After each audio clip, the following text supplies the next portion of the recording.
If you're tired of arguing with strangers on the internet, try talking with one of them in real life.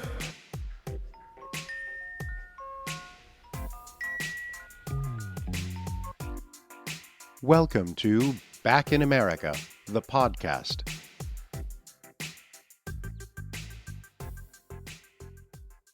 This is the second episode dedicated to the George Floyd mural in Minneapolis. If you haven't listened to episode 1 yet, an interview of the lead artist Cadex Herrera, I strongly recommend you do so before listening to this episode. Hi, Eric. Can I ask you to please introduce yourself? So, my name is Eric Marsh. I am a community activist and father located in the city of Philadelphia. Thank you. Yeah, I see on your LinkedIn profile that you indeed describe yourself as a father, an educator, an entrepreneur, a community leader, and an advocate for fathers and family. And we last spoke in November last year. We spoke about the experience of being a Black man in this country.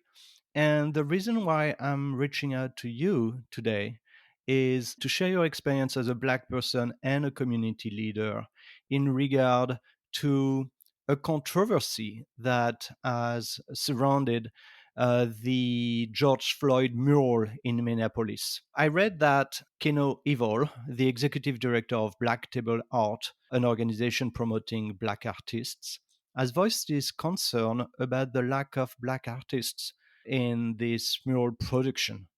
And I was really wondering how that make you feel, and what you make of this controversy.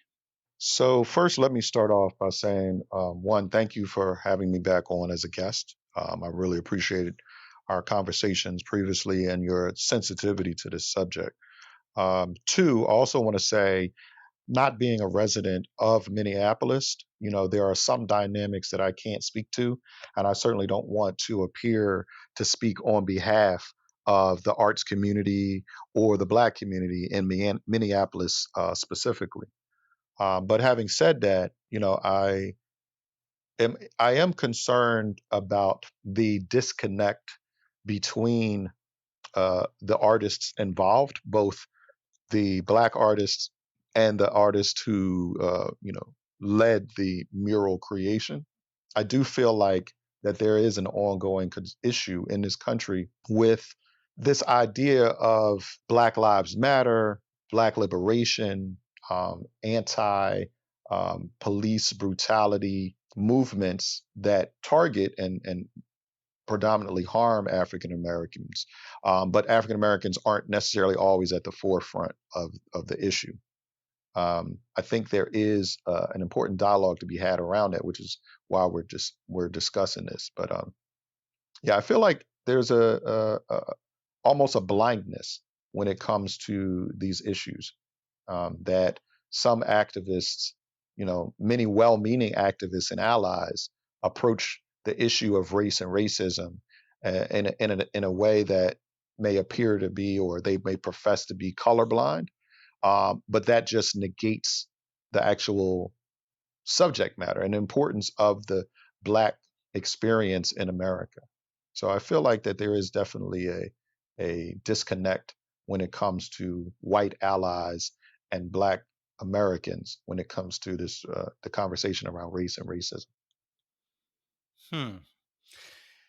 So there is a lot here. What do you mean by a disconnect? I mean, this is very sensitive, and I am white. I took part in the Black Lives Matter march here in Princeton. There were a lot of white people, and at the time, I heard that many Black people said, "We are happy to see that white people start to engage in this topic." And we heard a lot of Black people say, our condition, our experience, we kept it for ourselves. We rarely shared it. It was something that we only discussed within our family, among friends. And now we start to discuss what it is to be a Black in this country. So I felt that, there were some positive out of the Black Lives Matter movement after the killing of George Floyd. Mhm. And yet I hear you say that there is a disconnect. Can you can you can you speak on this disconnect? I do agree. Like we are, as African Americans, very happy to see the outpouring, the global response to George Floyd's murder, Breonna Taylor's case, and the numerous other incidences of not just police violence against African Americans, but systemic racism, right? And so I've always said that, racism is actually a white problem with Black victims. And so yes, it's great to see this outpouring of support. I feel like that the disconnect that I was speaking about earlier comes in where there are opportunities for leadership and guidance, and for African Americans to be centered in the discussion, and space is made for African Americans in this country to lead these discussions, these movements, these events, and in this case, this mural, right? And so the disconnect often comes in where you have white and brown allies and other allies who are rightfully outraged by systemic racism and violence and oppression acted upon Black people, right? But are so engrossed in the act of protest that they actually fail to elevate the voices of the Black people around them. It's very easy to be upset about a thing, but it's also easy to go off in the wrong direction if you're not centering the people who are most directly impacted by the thing that you're upset. So in this case, we're talking about police violence, the death of George Floyd, and systemic racism. And so in relation to this mural, as the mural was considered to being developed, and there being three lead artists on this project, um, it would have it would have just made sense to look around. And I hate to use that phrase, it would have made sense, because clearly that is not what's happening, and it's a condition, almost a tradition, that Black Americans have had to face, even when working with allies who are non-Black. Um, we often are failed to be asked to what our opinion is, or asked to lead a movement or an event in some kind of way. And so, yes, it's great to see allies of all colors and backgrounds and ethnicities and identifications. But when you have something so central to Black life and African American life, to not include someone who's African American at the forefront, and at the very beginning of the conversation, I think is a disconnect. It's a missed opportunity. Um, yeah. At the time you spoke about the experience of being Black in the US, you spoke about systemic racism already, and since then, obviously, a lot have happened since, among other, the killing of George Floyd. We spoke about the white ally. You spoke about the disconnect. I am wondering, do you think, or do you notice in your experience any changes? Well, I mean, it's definitely become the forefront, the biggest topic of conversation. Um, Previously we were able to kind of, America was able to kind of just brush it in a rug or push it off to the side. Um, when the reality is, it is central to what makes up America, right? And so, in terms of changes, what we've seen, as we spoke about, the increase in protests, that the number of non-Black allies and protesters and people who are coming out into the streets to speak out against this system has really exploded as a result of not just the murder of George Floyd, Breonna Taylor, Ahmaud Arbery, and others. But I think the pandemic has had a lot to do with it. People being on quarantine, we've been able to get out of the rat race, off of the wheel of like being caught up in this, you know, capitalist, consumer-driven work mentality. And people have had a chance to take a step back and look around and actually see what African Americans have been talking about for generations, and that is the systemic racism that's happening around us. And so, as a result of that, people are becoming aware and awakened to this issue.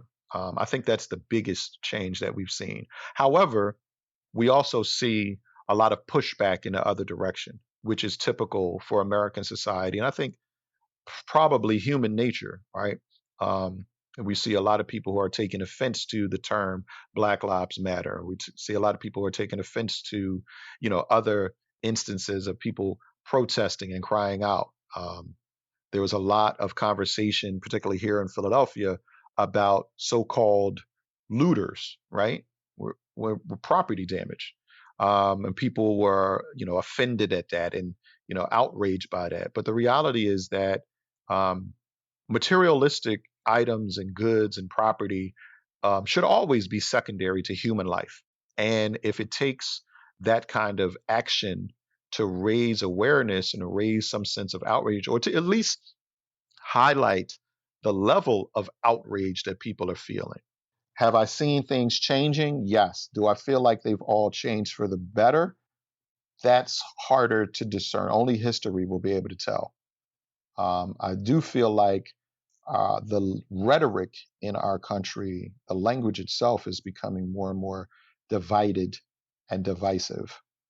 So I don't know. I don't know if we're definitely changing, but where we end up is anyone's guess. I want to stick to the art world. And I was wondering, do you think that you have to be of the race for which you fight when you are an art activist?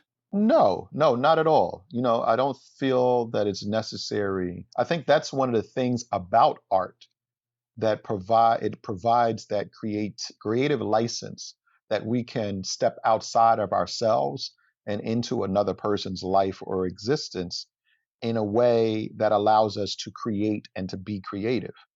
Now that doesn't negate the fact that if you are trying to pass something off as being authentic to another person or people and a lived experience that you haven't lived, then that's where the the disingenuous comes in. That's where the phoniness, for lack of a better term, comes in, and that's where the pushback comes from. I mean, Mhm. it happens within the art culture and art circles amongst people of the same groups as well. And the example that comes to mind, I think about specifically hip hop culture, right? There is an ongoing debate inside hip hop culture when different MCs and rappers talk about experiences in their songs. There's always this question, well, did you really live those experiences, right? And so as artists, there's this debate that's always happening internally. However, it just becomes more exaggerated and heightened when there is a this sense of cultural appropriation or misappropriation, like as I prefer to say, when someone from a different culture or lived experience tries to replicate or recreate the experiences, the life, the words of someone that or something that they've never lived. I want to go back to the original story about the mural, and the fact that one of the lead artists was actually a person of color. I think he described himself as mestizo. Um, the Again, the license, the creative license of an artist to be able to express themselves and to express the allyship for a Black Lives Matter or Black life in general. I feel like we need to honor that, and there is a space for that. I think the offense that is taken by Black artists who feel like they have been left out in some kind of way needs to be heard and it needs to be validated. But I also would encourage Black artists to also step up to the forefront and don't allow these other projects by people who are not of African descent to upset us to the point where we stop creating our own stories, right? I think it's important the number one thing that we have to do as African Americans is tell our own stories. And that is in whatever medium that you as an artist are capable of, whether it's your spoken word, you're telling your own story, whether you're writing it, whether you're painting it, whether you're singing it, whatever it is. The only way that the rest of the world will hear and know and understand not just our stories, but the nuances that are different in what a Black man or woman would create versus someone of any other ethnicity or culture would create, is by seeing the thing that African Americans would create. So we have to create our own. We have to tell our stories. And if somebody else wants to come along and they want to share, I encourage allies to just be mindful. Encourage allies to just be mindful about centering and elevating and uplifting the voices of the people who you want to be an ally to. And in this case, we're specifically talking about African Americans and Black Americans. Thank you so much. Thank you for sharing your insight and your experience on this very difficult matter. Thank you for having me. I appreciate it.